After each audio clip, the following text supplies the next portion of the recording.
हाँ तो प्यारे बच्चे, नमस्कार। क्या हाल चाल है? उम्मीद करते हैं कि अच्छे होंगे और अपने तैयारी को कर रहे होंगे।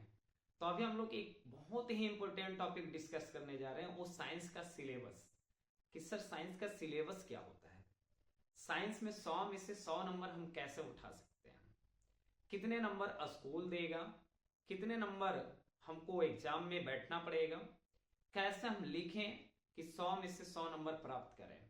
तो ये सारी जानकारी के लिए आप वीडियो में अंत तक बने रहें।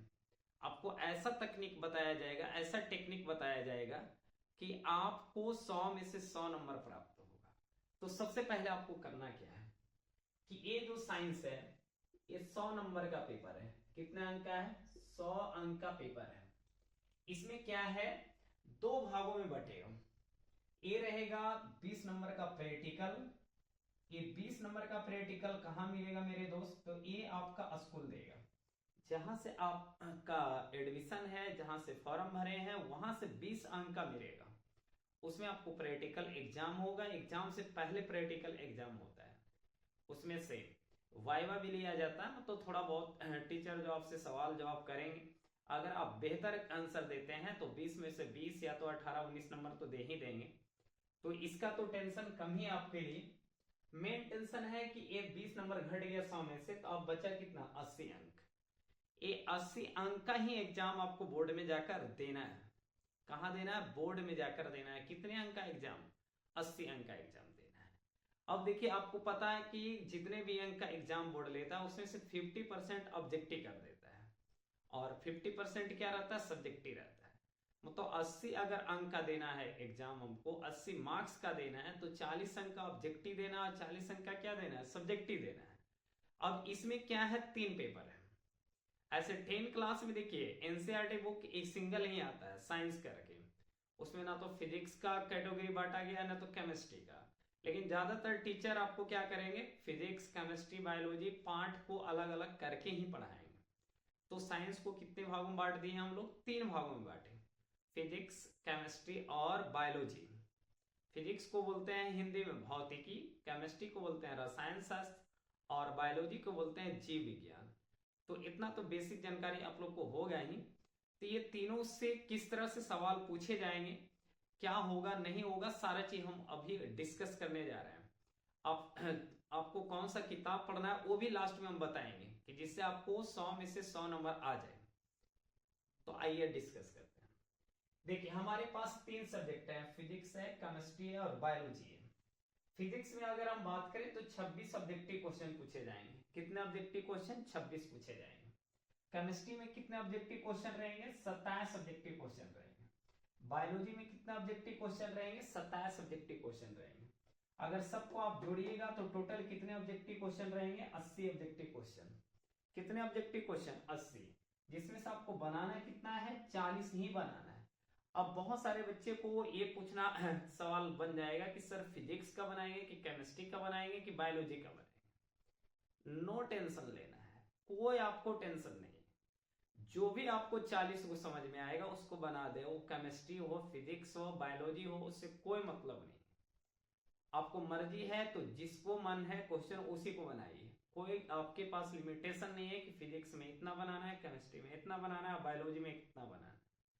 किसी में से भी आप बना सकते हैं। मतलब यहां से हमारे पास कितने अंक का एग्जाम लेगा?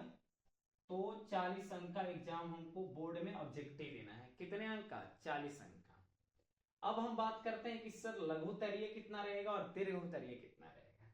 तो अगर हम बात करें फिजिक्स, फिजिक्स का अगर बात करें तो 8 क्वेश्चन आपको मिलेंगे लघु उत्तरीय, जिसमें 2 अंक वाला क्वेश्चन बोलते हैं। तो 2 अंक वाला क्वेश्चन जो रहेंगे 8, उसमें से बनाना कितना रहेगा? 4 क्वेश्चन बनाना रहेगा। मतलब फिजिक्स में 8 आपको लघु उत्तरीय सवाल मिलेंगे, बनाना कितना रहेगा? 4 बनाना रहेगा। फिर अगर हम दीर्घ उत्तरीय में बात करें फिजिक्स में, तो इसमें 2 सवाल रहेंगे दीर्घ उत्तरीय का। कितने सवाल रहेंगे दीर्घ उत्तरीय का? 2 सवाल रहेंगे। उसमें से बनाना मात्र आपको कितना है? 1 सवाल बनाना है। लेकिन ये कितने अंक का होंगे? 6 अंक का होंगे। ये बहुत ही खूबसूरत बात है कि फिजिक्स में दीर्घ उत्तरीय जो सवाल आएंगे वो 5 अंक का नहीं आएंगे, सीधे 6 अंक का आएंगे। मतलब फिजिक्स का अगर दीर्घ उत्तरीय आप बनाते हैं तो आपको 6 नंबर मिलेगा। तो इसमें दो में से एक बनाना है, लेकिन वो क्वेश्चन कितने नंबर का रहेंगे, 6 नंबर का रहेंगे फिजिक्स में। तो ये तो फिजिक्स का फंडा समझ में आ गया कि इस तरह से आएगा। केमिस्ट्री में अगर हम बात करते हैं, केमिस्ट्री में, तो केमिस्ट्री में देखिए 27 ऑब्जेक्टिव क्वेश्चन रहेंगे। कितने ऑब्जेक्टिव क्वेश्चन रहेंगे, 27 ऑब्जेक्टिव क्वेश्चन रहेंगे। और अगर हम बात करें लघुत्तरीय का, कि लघुत्तरीय कितने सवाल रहेंगे केमिस्ट्री में, तो लघुत्तरीय आपके पास 8 सवाल रहेंगे। कितने सवाल रहेंगे, 8 सवाल रहेंगे।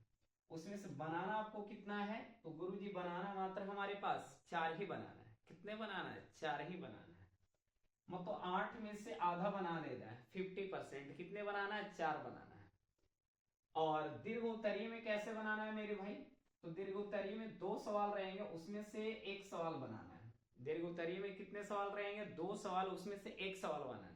और वो सवाल कितने अंक के रहेंगे, तो 5 मार्क्स के रहेंगे। मतलब 5 अंक के रहेंगे, 6 अंक के नहीं रहेंगे। कितने अंक का, 5 अंक का ही रहेंगे वो। तो ये तो केमिस्ट्री का बात समझ में आया। अब हम बात करते हैं बायोलॉजी का, कि गुरुजी बायोलॉजी में क्या है। तो गुरुजी बायोलॉजी में देखिए आपको 27 क्वेश्चन रहेंगे ऑब्जेक्टिव।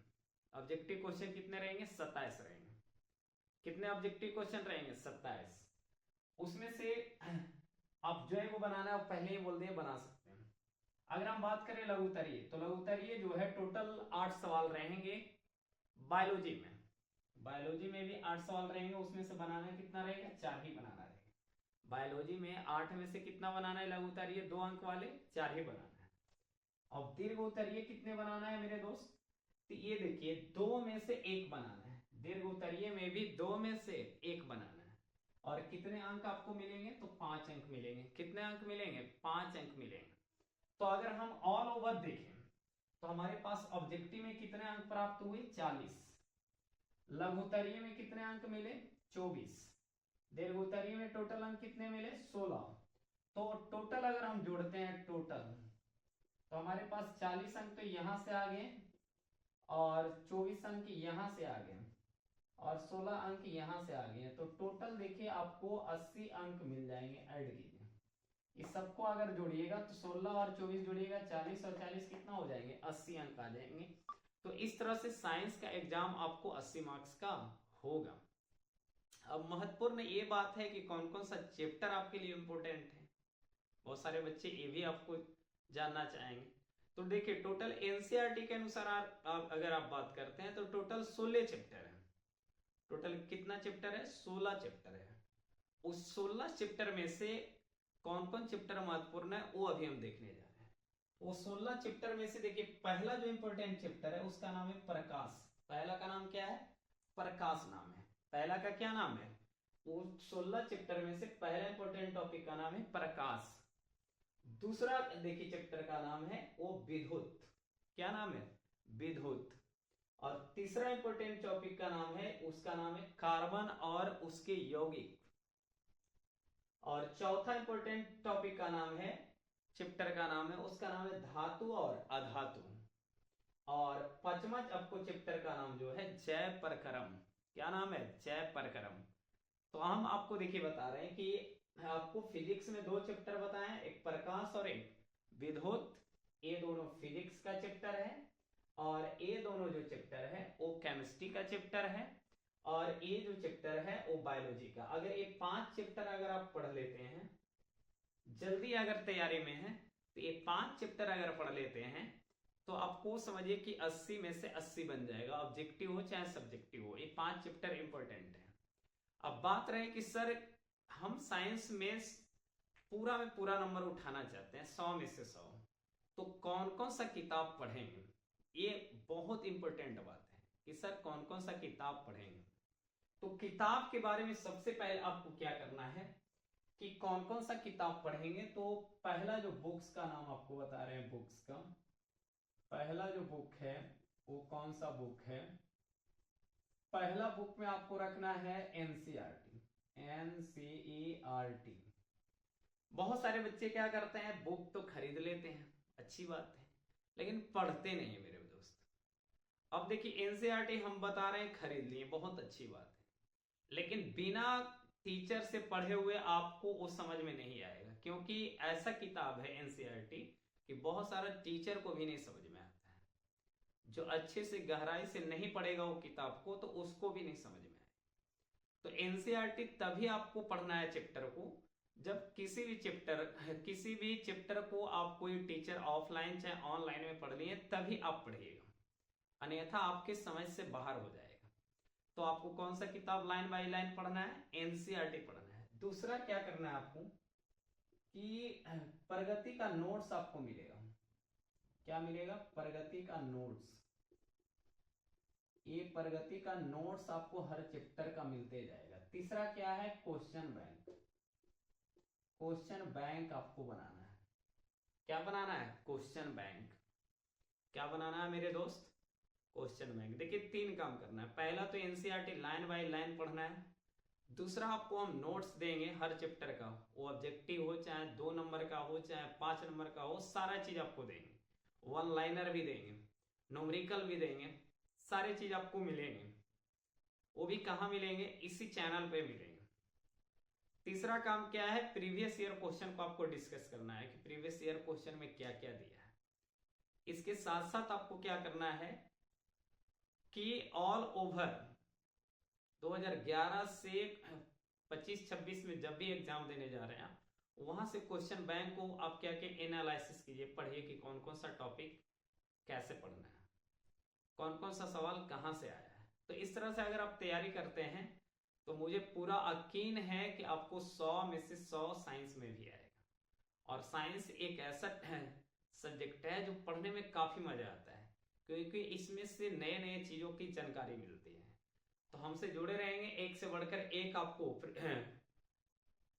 थ्योरी बेस्ड आपको प्रैक्टिकल के साथ कराया जाएगा, जिसको एक्टिविटी कहते हैं। इस तरह से भी आपको पढ़ाया जाएगा। तो मिलते हैं नेक्स्ट वीडियो में। आप लोग खुश रहिए, मस्त रहिए, स्वस्थ रहिए और अपने तैयारी को करते रहिए। और इसी